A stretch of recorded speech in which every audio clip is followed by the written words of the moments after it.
So Kaleikoa is really an educator who has infused decolonizing revolutionary ideas into his education, Hawaiian language, Hawaiian studies.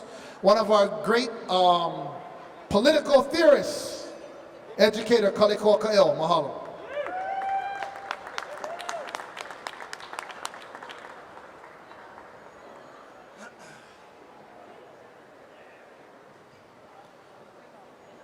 Alawa malama wa kele kana kailuna wa kai wa ko ula ka wa kale na ui hoi ka puava uli puava ke moa kani moa hini mai kina ka lele kalani o wa ke li uli we ke aka o ke aka no ye mai tai ti tu ata hiti mo mai tai tapata pua kani e mai ka puli ko wa ha ke akua ka nai ya o ke akua e ulano e te hopo atani, e te mauliola, e ola hoi, o mauliola, e ola ia oe tani tu me lono, oia, hoia, e ola. E mai hawa inuia kea, e mai loko mai o po puka mai ka moka aina ka lalani, aina nuu mea ka paina kukulo ka hiki. Hana o maui. Aloha. Ea! Ea! Air! Excuse me.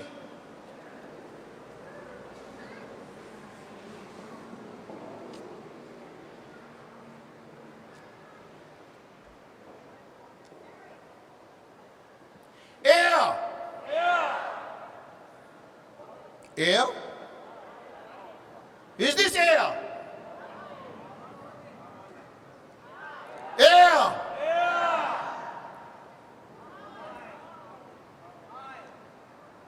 This is the choice. We all, as Brother Dustin said, we look to the past for guidance. But whether you are Kanaka or Iwi or Isaina, or a newcomer, or Malihini, or you've been here for 40 years, this is the choice. We live it together. Because I know our kupuna teachers here, when we gone, we get kanu in this kula iwi, in this aina. My iwi gonna be there along with my grandparents and their grandparents. And many of you who call Hawaii your home today, your iwi is gonna end up in the same place with mine. And 20 generations, your descendants are gonna end up where? With mine. In 100 generations, your descendants are going to end up where? With mine. See, in the end, it's a kako thing. Either we all in together, or we will perish together. See, this is the choice. This is what's been thrown in front of us today. In this house, come we go chant down Babylon one more time. This is the choice. This is not sustainable. This provides for a few. This is sustainable. This provides for all. But the choice is clear. The choice is ours. Our kupuna gave us words, the words ea, as I chanted. Ea mai Hawaii nui akea. And we know this word ea. Sovereignty, independence, political power. But the meaning of ea, like the mele, the pule, o na tumuatua pau ihana ika po ikalahiku ea, mai ke kai mai. The real meaning of ea is to rise from below, to come up. See, that's us as the people. Yes, we may be dominated now. Yes, maybe we don't have the political power that some of you have. But I tell you something. Those who are the guardians of this house here, you're nothing but the representatives of the provisional government that took over our nation in 1893. That's a fact. And the provisional government exists, yes, today. But I'm a firm believer and I have faith na manao iyo. Like all bad things and evil things, like Babylon, there shall come a day when that shall pass. As Auntie Dawn reminded us, e ihoano o luna, e piano o lalo, e huiana na moku, e kua na kapaya. It's our choice. You see, the only problem we have is the problem of apathy. It's the problem of thinking that we in fact are powerless. It's the problem that think what we need to do is just to numb ourselves, whether with drugs or booze or some kind of fake reality. And while we numb ourselves and are apathetic, the few benefit off of our disorganization. You see, that's the point. As long as we are separate, we will maintain ourselves in this position. But I have hope that whether you're an environmentalist, or you're fighting over issues of GMO, or self-determination, or healthy food source, or food sovereignty, the only problem we have to really overcome is the unification of our people together. Because once we unify together, it doesn't matter what those who hold power over us think they'll have. Because that day shall come when they will be forced to release that power to the people of this land. Because see, we don't have any choice. And I tell this to my students as a teacher. Our time is the time. Every one of you are part of this answer. There is no tomorrow. If we don't work together, it is over.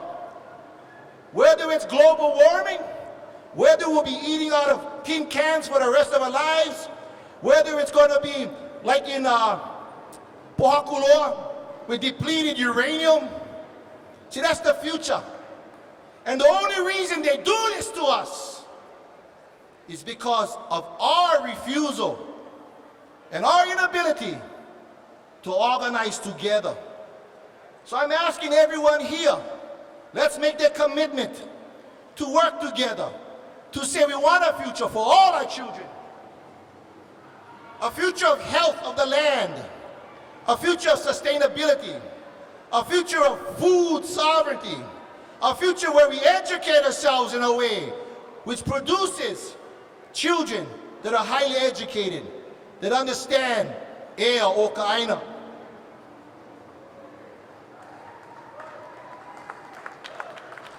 And I know I'm supposed to talk about Maui, so I'll get into that right now real quickly. The first issue on Maui, a big issue to me, is the issue of water.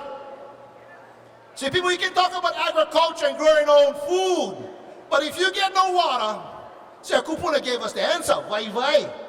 Water is wealth. And those who control the water control the wealth. Those who control the water control the future, not just of our land, but our grandchildren and our great-great-grandchildren to come.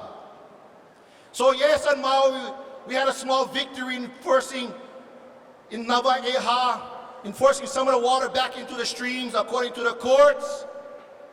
But yet, several months back, many Hawaiians had went up to watch the re-release of some water, minimum stream flow, whatever that is. And as you saw the water trickle down, they realized the water never even reached the ocean. That's the truth. See, to me, that's an environmental crime. That's a crime against humanity. For millions of years, these waters ran from the mountain to the sea.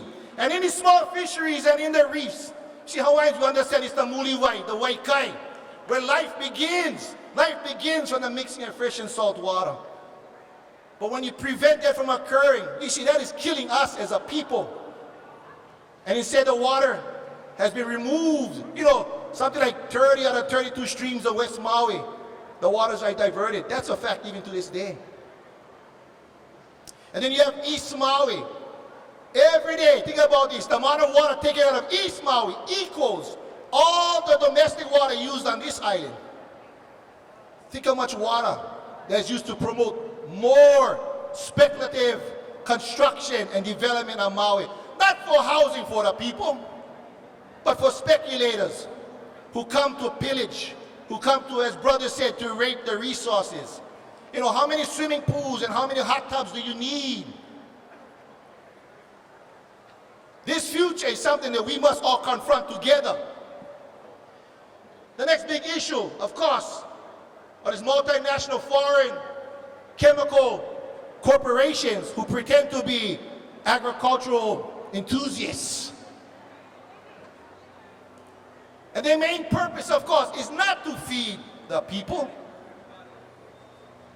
but to poison our lands, to grow mainly crops like corn, as brother said, that you can even eat in Hawaii, to be taken to other places like Iowa and Nebraska, but to use to make ethanol so you can put more, when that bring back into it, so put in your gas tank. These are not foods to be eaten. See, that's the lie. Those resources belong, but I would say, for me, the GMO issue isn't the issue. The GMO issue is really just the effects of what the main problem is. The main problem is that we're not growing food for ourselves. It's not whether the GMOs are good or bad. The answer is, what are we going to be planting there anyway? See, that's the answer. That's the ideas we must come in our heads. We don't approach this, we're just wondering what some scientists in Chicago and European scientists are arguing over, whether they're safe or not, or how much poison is good or not. For me, the answer has always been, how do we feed ourselves? The word aloha aina, everybody, aloha aina. Now the word aloha, it's not just when, I feel good, something, I get chicken skin, aloha aina. The word aloha aina is a verb. Aloha is a verb. It's a thing to do. The way you aloha aina, of course, is to produce food for your people. The word aina, that which feeds us. That which feeds us and sustains us. That is the practice of aloha aina. So at the core of the revival, really, of our people is the question of how do we feed ourselves? How do we protect those resources? How do we get those waters to run again into our streams? So when people talk about, there's overfishing and not enough fish in the sea. Yes, I agree. You get some greedy people out there who probably take more than they should. But I know the greatest impact to our fisheries is the lack of fresh water flowing into the ocean. Any Hawaiian understands that this is a systematic crime. This isn't just about making sure you have colorful fish so some tourists with some suntan oil can go and look at colorful fish. Fisheries is about feeding the people.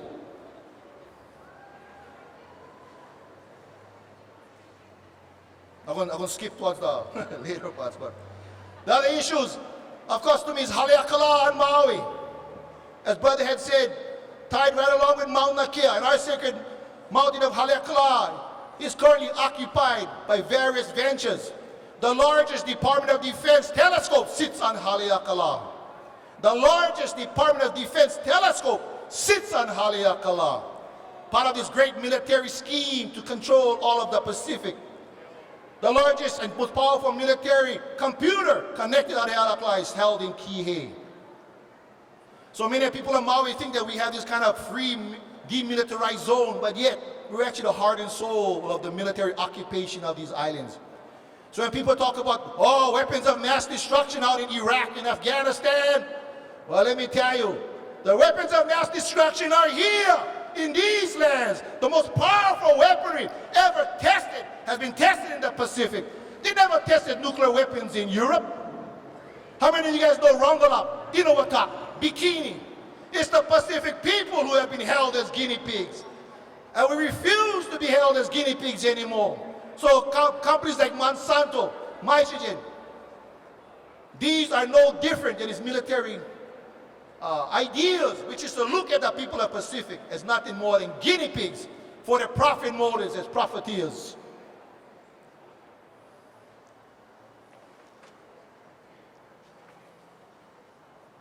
And let me just end by talking a little bit about the fact that we must question this. How the hell in a place like Hawaii we import bananas? As Brother Alika Atai in Maui reminded us,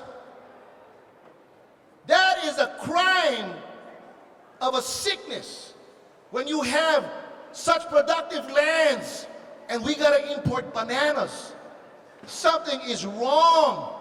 Somebody's making a lot of money off of this system. It's also a crime to think about the amount of bottled water. We have imported bottled water into these lands. That is also a crime to think that our streams should be running clear and free. I grew up at a time where you actually drank water from the fountains in school. Today the teachers will tell you, make sure your child brings a bottle of water to school. You see how they shape the mentality of us into thinking of a commodity, to think of us as people who just purchase and buy. And vegetables. So think about, we have huge areas of land. Look at the lawn. We get nice lawn out here, I see. How come we no more papaya trees? We no more lychee trees? Yeah, we don't have banana trees, mango trees, all growing. Instead of grass, let's put some food into this land. And let me just say, the way I look at this, we must remind ourselves that we in Hawaii, we are in the middle of the Pacific, the largest body of water. And I say we're not just in the Pacific, but we're in the middle of this world. And we're in the middle of this universe. We, Hawaii, this little place of peoples of different races, of different backgrounds, living upon this Kulaiwi of our people, the Kanaka. It is us. When you look at what's going on in the world today, I have no doubt in believing that we together, we unified, in spirit, organized, can teach the world how to fight against the most powerful companies out there. We must not forget, the most powerful military is here in Hawaii. The most powerful chemical companies are here in Hawaii. And if we can unite together to work along, and I invite all of you here, those within this house here of the provisional government, to work with the people, I believe we have a chance for a better future, not just for Hawaii, but for the world. Aloha.